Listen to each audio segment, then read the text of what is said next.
darbojamies arhitektūrā jau gandrīz 25 gadus un esam realizējuši, uzzīmējuši kādas apmēram 100 projektus, kuriem 1/3 ir realizēti un darbojamies galvenokārt pieminekļu aizsardzības jomā un vēsturisku objektu restaurācijā. Un šodien es mēģināšu arī savienot šīs te lietas un dienas gaismu, protams, un mākslīgais apgaismojums ir tas, ap ko arhitektūra veidojās. Un,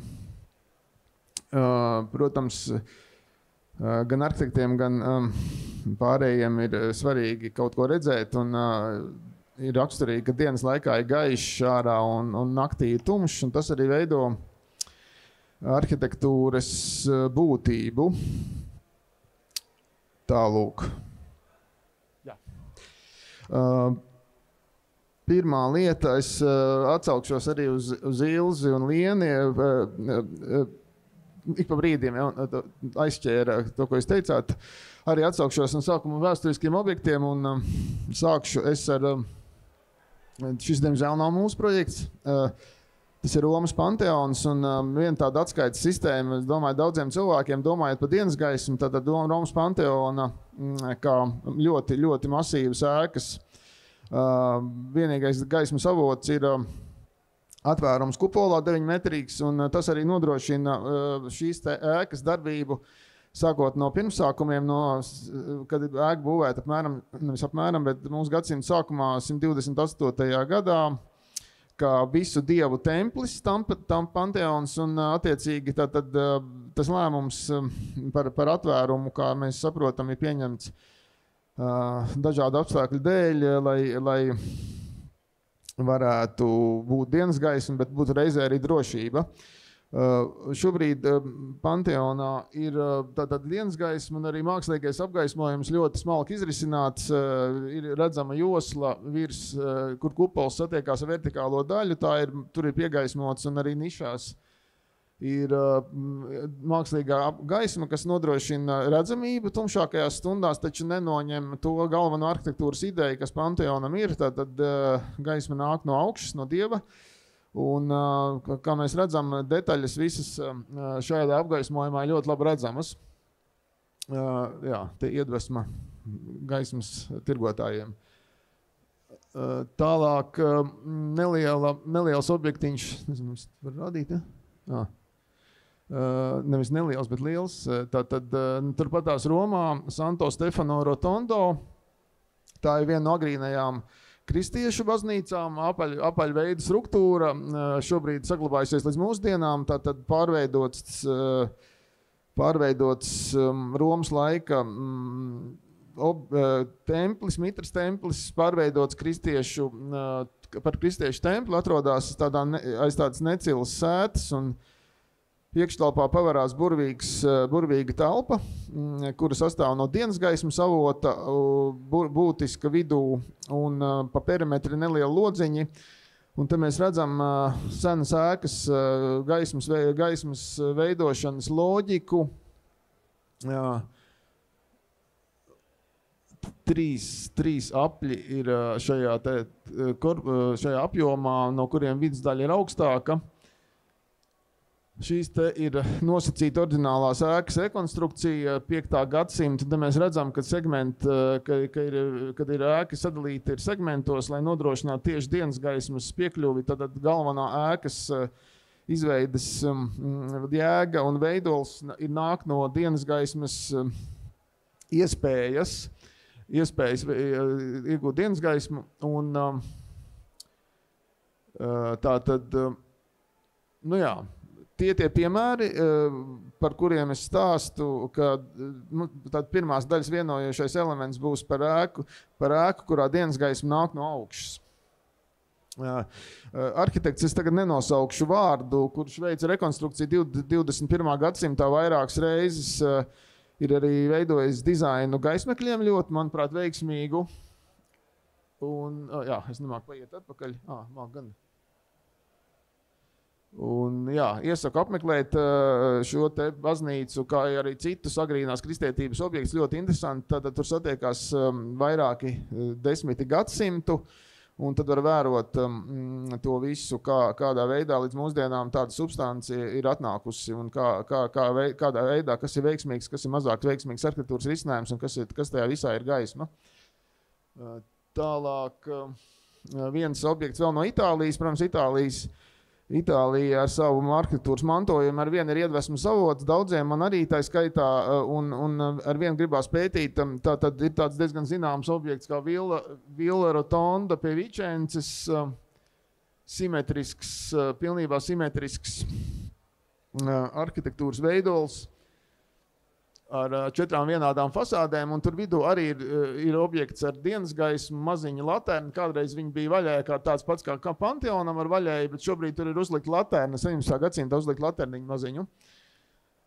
Simetrisks plānojums, iekšā dienas gaisma. Tālāk 17. gadsimtā tur tika izveidots tāds ļoti intensīvs interjers, kas, zināmā veidā, kontrastē ar pašu ēku, taču mēs te redzam, te vidū ir noteka, un kādreiz te bijis vaļējs apjoms, tā kā tāds neliels atvērums kupolā nodrošina pietiekami daudz dienas gaismas.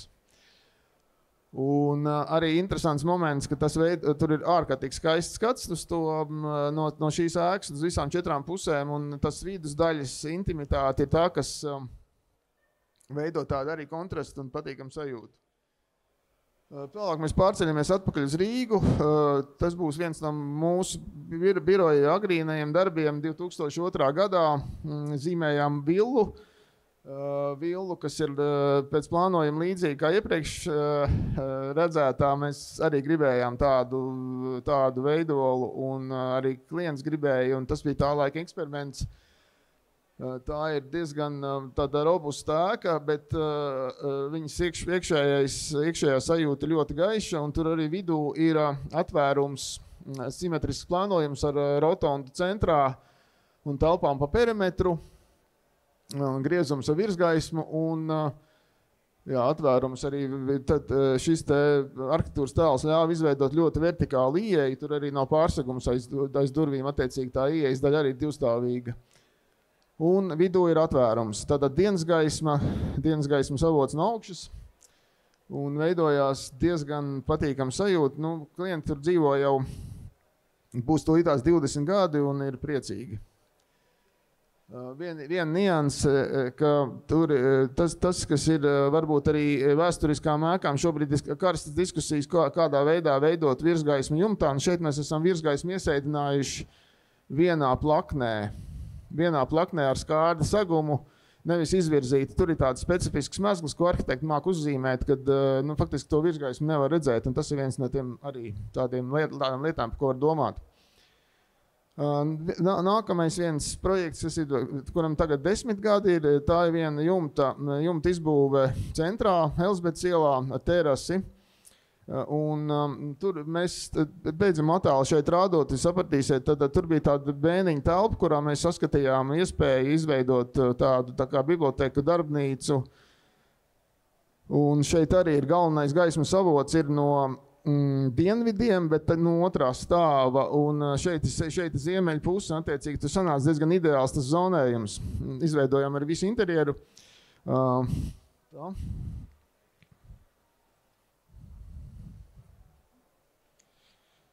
Tā, kas te notika? Jā, skats no otrā stāva, tātad terase ar savienojumu uz leju, tālāk skats no otrā stāva uz leju. Plānojumā var redzēt, tā ir viena tāda studijas tipa telpa uz ziemeļiem ar virtuvīti un labierīcībām un viena guļamistaba.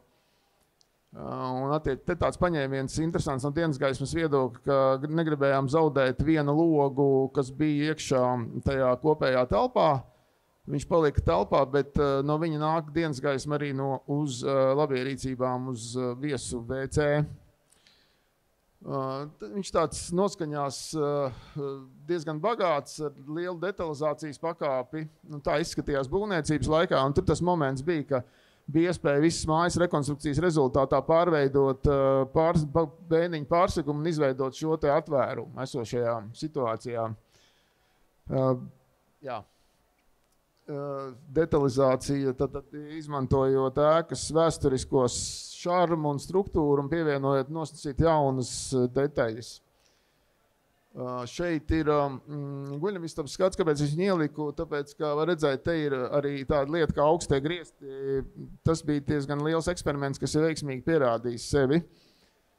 Tā, un turpatās arī ir tādās pašās gaismas principos veidota kāpņu telpa ar virsgaismu un virsgaismas plafonu, attiecīgi tad ir tā sakrālā sajūta par dienas gaismu, un tas, protams, viss ir arī energoefektīvi. Un jāsaprot, arī mēs diezgan daudz pēdējā laikā vispār jau Eiropā un pasaulē runā par to, ka jātaupa enerģija un jāveido ēkas energoefektīvas, bet jautājums arī par elektrības patēriņu un dienas gaismas un mākslīgās apgaismojuma daudzumu.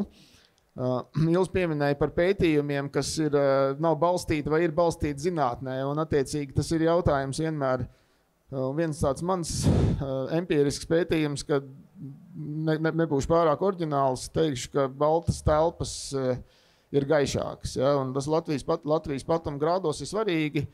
Šobrīd populāri sabiedriskajās interjeros ir veidot tumšas interjerus, un es te biju domājis iekļaut dažus negatīvus piemērus, bet katrā ziņā tas tumšais, it sevišķi Logailās, viņš krasi samazina dienas gaismas daudzumu un palielina rēķinus, un attiecīgi visu laiku tev ir pat tādi interjeri, kur dienas gaismā jūnijā ir jāslēdz iekšā gaismas. Ja? Tā kā to vajag padomāt, kad domājam par stilu un atmosfēru. Ja? Gaišais ir gaišāks.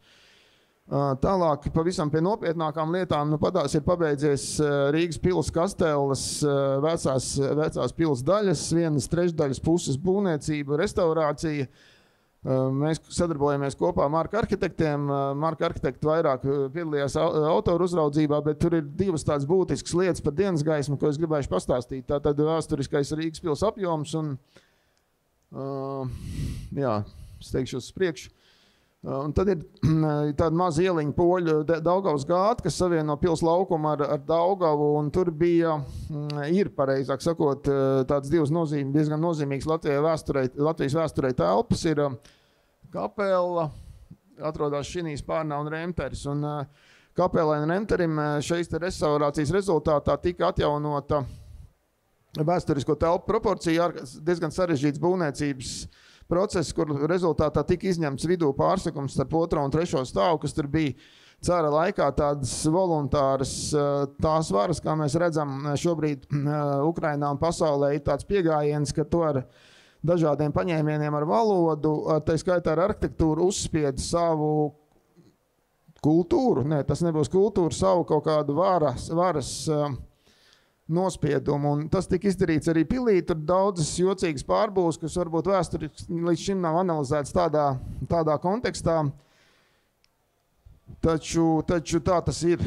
Tur varētu plašas diskusijas būt par to no Ziemeļa kara beigām 1709. gadā, kad mēs nokļuvām zem Krievijas impērijas, notikusi dažādās ēkās, ir dažādas pārbūves, un Rīgas pils ir viena no tām, un tur no tāda viedokļa vēl šī ēka nav analizēta, tīri politiskais spiediens uz arhitektūru.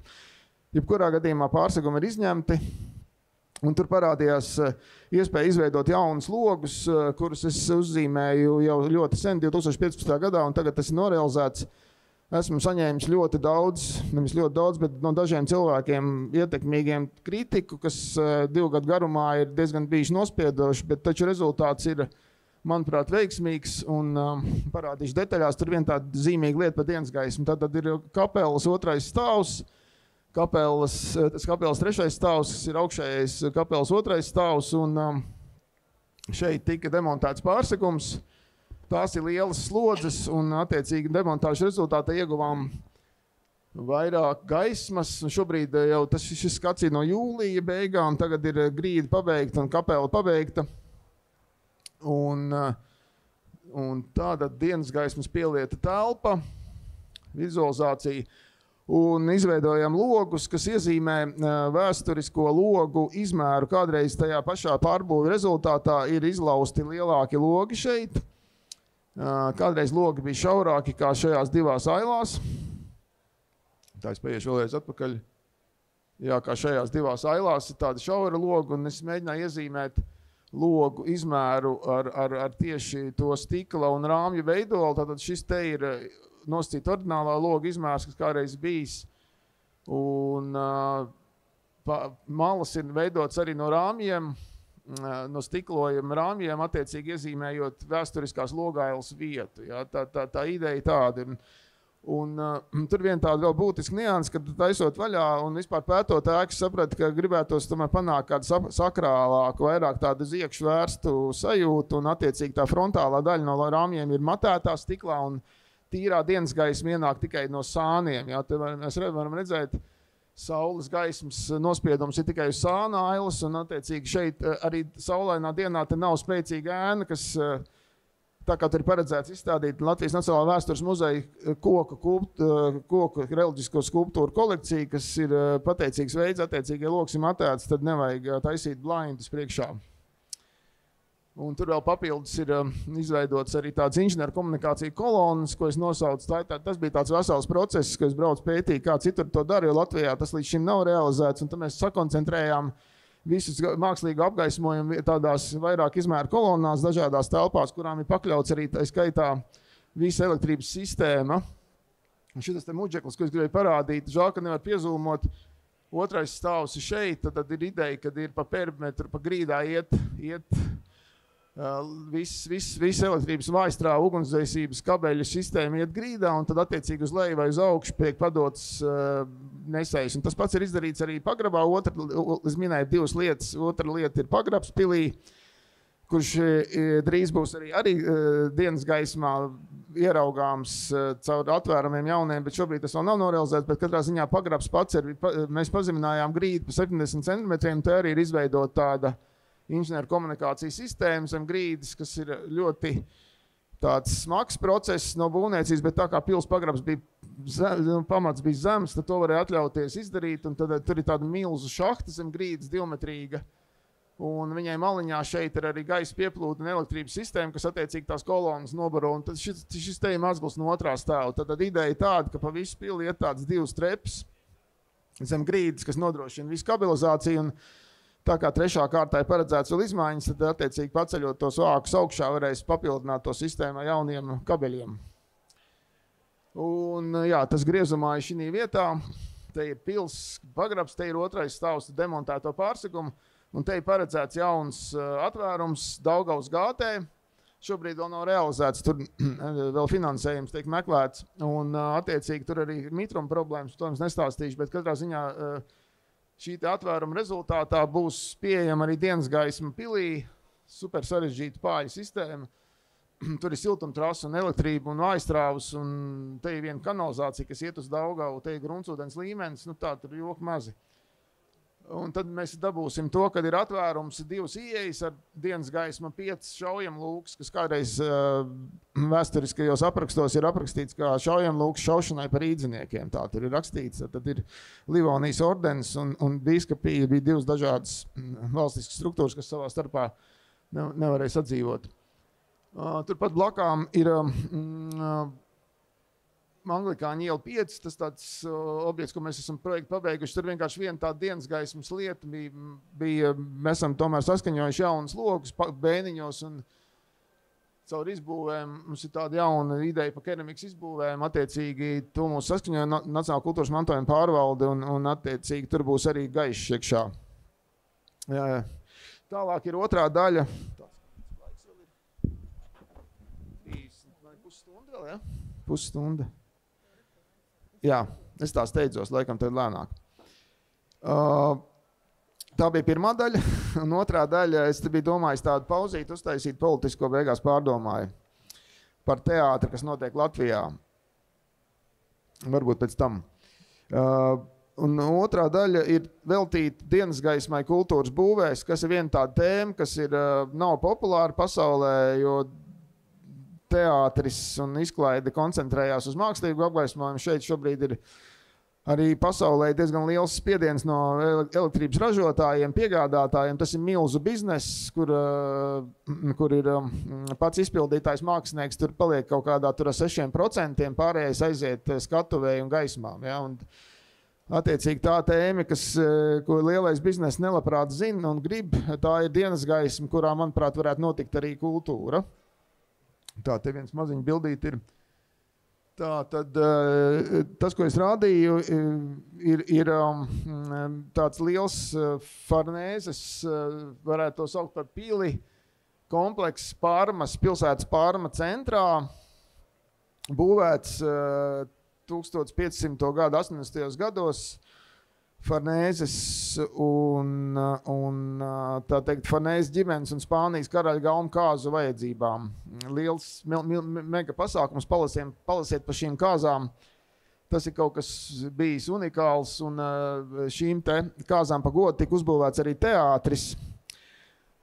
Teātris Parma Pilota, tagad viņš saucās, tas ir komplekss, kas sastāv no vairākiem muzejiem, un tur tādā iekšā ir tā saucamais Farnēzes teātris, un teātri renesanses laikā piedzīvoja savu renesansi.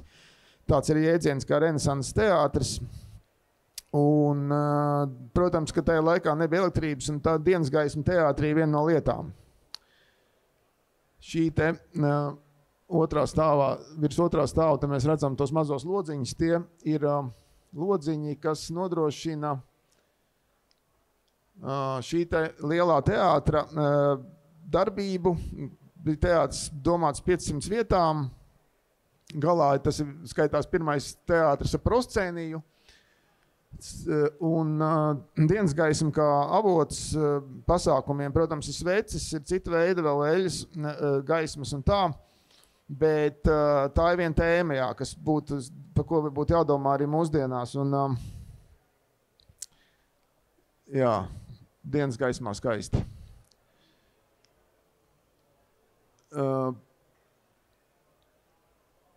Tas ir interesants moments, ko, manuprāt, tas tāds varbūt neatgriezenisks daudzām ēkām, bet mēs varētu domāt, ka zālēm tomēr būtu arī logi, kur varētu dienas laikā. Nu, mēs arī strādājam Dailes teātrī, nedaudz vēlāk pastāstīšu, un man nāca tāda atklāsme, redzot Dailes teātri, tā kā aktieru kafejnīca, kas ir bez logiem pilnībā, un es tā pareiķināju viena aktiera dzīves ceļu vai jaunības dzīves ceļu, tad viņš atnāk no rīta, tas ir kaut kāds novembris, viņš atnāk no rīta, kad ir tumšs uz teātri, tad viņš pavada kafejnīcā mēģinājumos, un viņš iznāk pēc izrādes, kad jau ir pilnīgi tumšs ārā, un tā paiet viņam kādi 9 mēneši no vietas. Un tas tiešām tā ir, ja, ka viņi neredz dienas gaismu, un tā ir viena lieta, kas būtu jārisina. Un šeit mēs redzam, jā, tātad teātris, un te bija tajā brīdī, ka es te biju, šīs te manas fotogrāfijas, tad tur ir tā trauku un dizaina ražotāja Fornesetti izstāde, kas bija ļoti veiksmīgi savukārt izgaismota mākslīgo apgaismojumu. Te mēs redzam to simbiozi starp dabīgo un mākslīgo, ļoti skaisti. Piebildīšu vēl tādu vēsturisku faktu, es pējuši atpakaļ bišķi, par tām kāzām runājot šī telpā, kas notika, kad tur blakām arī, tur bija tā vēriens bija tik liels, ka Parmā tika izmainīts, Itālijas vidienē tika izmainīts akveduktu sistēma, lai varētu pievilkt ūdeni, un tika izveidots tātad šovs kāzām, kas vispār kāzas norisinājās veselu nedēļu, un tas šovs bija ūdens šovs ar kuģu kaujām, ja, tad tika pārveidot sistēma, ūdens tika piepildītas telpas ar ūdeni, un tur notika reāls kaujas ar reāliem kuģiem, tātad teātra māksla. Tā kā, ja kāds saka, mūsdienās ir grandios šovs, vispār iespējīgi, kas varētu būt bijis. Lūk, tad viens pēdējais piemērs ir droši vien daudz arhitekti redzējuši Teatro Olimpico Vičencē. Tāds pavisam nozīmīgs teātris, gan teātra mākslā, gan arī principā tipoloģiski. Ir Leonardo, tas ir Andrea Palladio, arhitekts, tas arī 16. gadsimta otra puse un sāks būvēt 1580. gadā un beigās viņa skolnieks Scamozzi to pabeidza. Un šeit mēs redzam attēlu arī ar dienas gaismas logiem, logi 3. stāvā. Un tur ir slavenais perspektīvais nosacīt tādu ielu tīkls, kas veido nosacīt perspektīvu, ko taisīs Scamozzi. Par autorību tur ir strīdi, bet tas princips ir tāds, ka ir amfiteātris un viņam pa perimetru ir logi šeit, viņi nav redzami šajā aksinometrijā, bet tie nodrošina arī dienas gaismu gan ikdienā, varbūt vakarā mazāk, bet, jā, griezums, gaismas avots un skatuve ar perspektīvējām ielām. Jā, tas ir skats tāds dienas laikā. Esam atpakaļ Rīgā un jebkuram teātrim ir, es pieminēju Daili, ir notiek attīstība, šobrīd ir veiksmīgi pabeidzies Dailes priekšlaukuma pārbūves process, Māda arhitektu vadībā, pat saņēma arī galveno arhitektūras balvu. Mēs palīdzējām teātrim, joprojām palīdzam ar dažādām lietām, un šajā telpā, kur bija darbnīcas, šobrīd tur ir darbnīcas, bet viena daļa no darbnīcām mēs nodalījām nost tieši mēģinājumu zālē vienai, kas pietrūks teātriem, un pieminot arī dienas gaismu, tā ir vēl viena tēma. Mēģinājumu zāles Eiropas teātros tiek veidotas blakus ēkās, interesants process, tas šobrīd notiek patstāvīgi Londonā diezgan daudz. Un tas, ko mēs sapratām, ka ir svarīgi, te mēs redzam zemskatuvi no lielās zāles, un tā ir darbnīcu telpa, kur tagad ir izveidot mēģinājumu zāli, viņas ir vienā platumā, un mēģinājumu zālē nav jābūt visā dziļumā, tas nekad nebūs, bet platumā gan viņai jābūt, un tas ir viena tāda mūsu atklāsme, un tas šobrīd veiksmīgi strādā. Šis te ir skats jau no izbūvētās telpas. Tā būtībā projekts ir viena siena ar ugunsdrošības prasībām un 2 toaletes. Tam mums ir doma vēl savienota vestibila varbūt kādreiz. Bet mēģinājumu zāle ar dienas gaismas logu ļoti neraksturīgs Latvijai. Aktieri ir priecīgi, režisori ir priecīgi, jo viņi tur var tā kā strādāt kā normāli cilvēki. Tur ir aptumšošanas sistēma, ja nepieciešams šeit ielikta. Un tā telpa ir tāda skarba. Te bija kā reiz redzams Džona Malkoviča Kokvilnas lauku vientulībā sets, ko viņi mēģināja aizpagājuši gadu. Un tad te uzliek arī, ja vajag vēl vienu grīdu, ja vajag paaugstinājumu. Un attiecīgi tā tas izskatās, saglabājot šis te viss. Es aizsūtīju vienu žurnāla redaktoram šo bildi, viņš teica, lai es atsūtot vizualizāciju, kā izskatīsies. Es teicu, ka tas ir pabeigts jau. Un jā, tas ir oriģinālais balkons ar skatu. Kādreiz bija domāts darbnīcām, bet darbnīcām šobrīd netaisa vairāk tās dekorācijas. Taisa, bet viņas var taisīt arī mazāk. Kādreiz bija doma, ka var uz tām balkonu redzēt no augšas. Šobrīd tas ir atvēlēts aktieriem, un tas nozīmē teātrim ir iespēja manevriem, kaut kādiem mēģinājums nav jāizved uz lielās skatuves. Tā tas ir. Tas viss neizskatās tik arhitektoniski, taču pēc funkcijas ir ļoti nozīmīgi un jēgietilpīgi. Skats no izrādes. Tālāk ir jau droši vien redzējuši mūsu projektu Hanzas perons, kas atrodas nedaudz blakus pilsētas vēsturiskajam centram. Tā bija nolikta ēka, nosacīta utilitāra būve, viena no 16 ēkām. Atvainojos, viena no 10 ēkām, kas bija šajā te rajonā. Te vēl benzīna tanks kādreiz bija un notika konkurss, kur rezultātā mēs tikām uzaicināti par rekonstrukcijas arhitektiem. Un ātrais tas stāsts ir, ka mēs uzlikām tajā ēkai jaunu rāmu sakarā to, ka viņai nebija pozitīvas iespējas attīstīties bez siltināšanas un bez jaunām konstrukcijām un izveidojam jaunu rāmu riņķī. Un te atkal notiek, kāpēc es šo te objektu pievienoju šī te lekcijai par gaismu, tāpēc, ka tas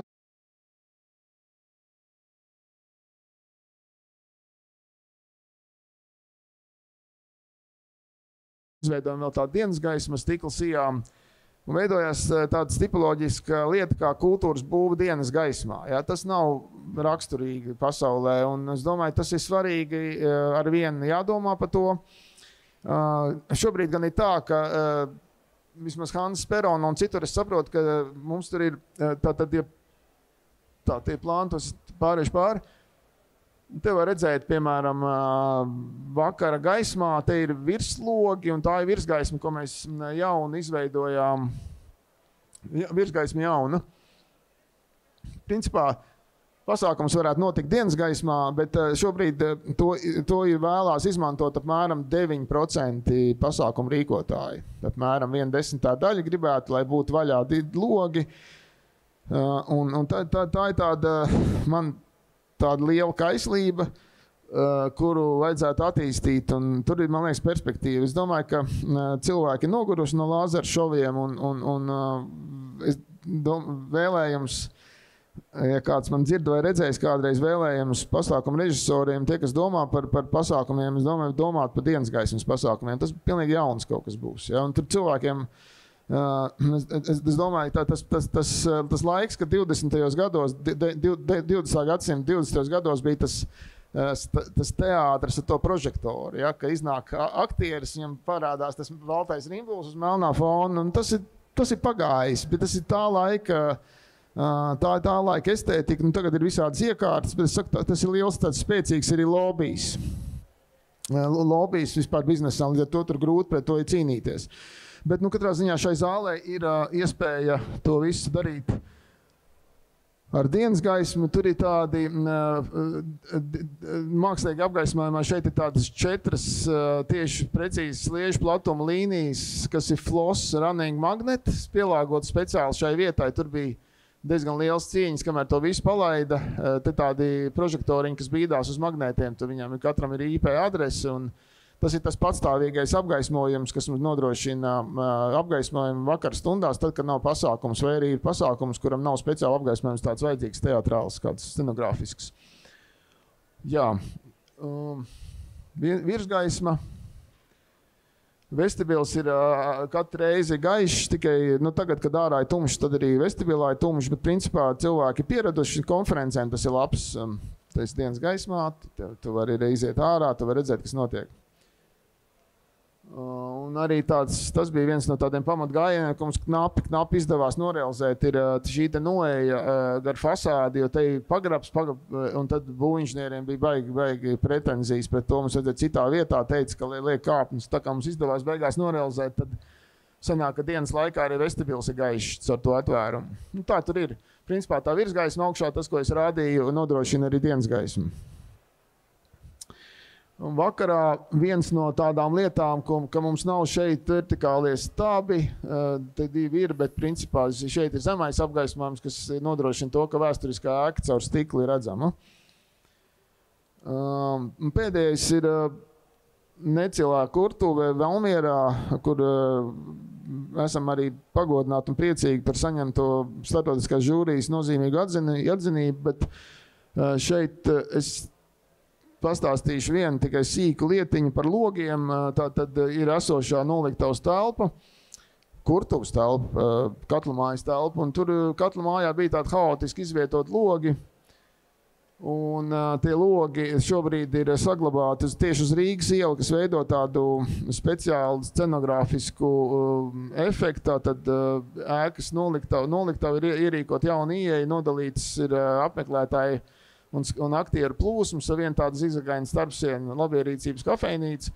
Un šeit ir skatuve ļoti dziļu aizmuguri un skatītāju vietas, un aizmugurē bija logi, kas, no sākuma teātris viņas gribēja taisīt ciet, bet mēs teicām, ka to vajag atstājiet vaļā, varēs aizrullēt, ja vajag, un tagad ir tāda iespēja, šitas skats ir uz skatuvi, uz skatītāju sēdvietām, tas ir uz tiem logiem. Tad diezgan daudz režisori izmanto to, ka viņam, ja nav, šeit bija uzvedums muzikāls, un viņam tas scenogrāfija veidojās no tā, ka šeit redzam Rīgas ielu, un tur ir ļoti, tur aktīvi brauc mašīnas, un tas tā kā, visu laiku kaut kas tur notiek, cilvēki iet mašīnas brauc, un tas veido scenogrāfisku efektu, un attiecīgi notiek pasākums dienā, kā šis, viens ir dienas koncerts, tad šis te Diģgrotas foto, tad attiecīgi ir dienas gaisma. Tur viņi tā pieretušajā vienu to aizskaru. Tur ir tādi aizspriedumi arī starp gaismotājiem un scenogrāfiem un režisoriem. Es jūtu tādu nelielu aizspriedumu pret dienas gaismu. Tad neliels viņš ir, bet, manuprāt, tas varētu mazināties. Jā, tā tad ir pasākums un aizmugurē ir iela. Tā tad runājot dienas gaismu. Tā, es ātrāk izstāstīju visu. Paldies, un jā. Jā, Jums būs rezerves laiks. Jā, paldies, Reini. Paldies par uzmanību.